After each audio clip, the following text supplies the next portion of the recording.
So Roz and Val made their first stop in Kohler, taking in all the sights of the resort destination. And if you're looking for some family-friendly fun not too far from home, you may want to consider Sheboygan, Wisconsin. Roz and Val are back on the road to the bratwurst capital of the world, among other things. We'll get to those brats in just a second, but neither one of us had been to Sheboygan before, and we learned so much. What a great town. It really is. Like, it's also considered, you're never going to believe this, the freshwater surfing capital of the world. And it was less than 10 minutes from Kohler, so away we went. Showtime! Showtime! Showtime! Hold back! The city of Sheboygan sits along the shores of Lake Michigan, about an hour north of Milwaukee. The lakefront is a huge draw for visitors, but not necessarily for the reasons you might think. Sheboygan is kind of tokened as, the freshwater surf capital of the world, or the Malibu of the Midwest, because of the fact of our geographical location on Lake Michigan. We don't get better waves than other places, but we get the most frequent waves. Our primary surf season really kind of kicks off mid-September, and then we can surf all the way through the winter, provided that we don't have too much of an ice shelf. The waves weren't strong enough to see surfers during our visit, but that didn't stop us from testing the waters. She's crazy! She's crazier! She's craziest! From beaches to books and bookworm gardens, a 7.5-acre botanic garden based on children's literature. Our mission is to inspire the love of books and nature in the young and young at heart. Our current collection of books is 77.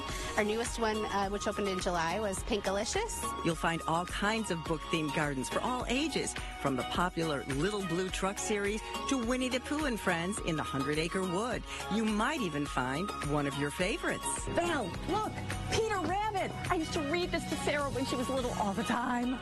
Cool, Roz, that I'm reading right now.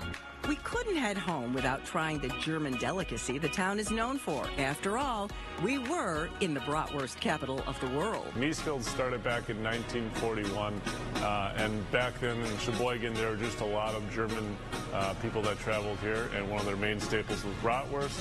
We still use our same recipe that we started with in 1941 in what we call our Grand Champion bratwurst. That's not the only brat they make. There are up to 30 different varieties. Onion and garlic. What's your favorite, Rich? My kids and I really like the mac and cheese brat. Mac and cheese brats, chipotle cheddar, Euro flavor, the list goes on. Miesfield's is also a full-scale butcher market with snack sticks and summer sausage, hams and liverwurst, to T-bones and porterhouse steaks. So many choices, so little time. Guess we'll just have to come back.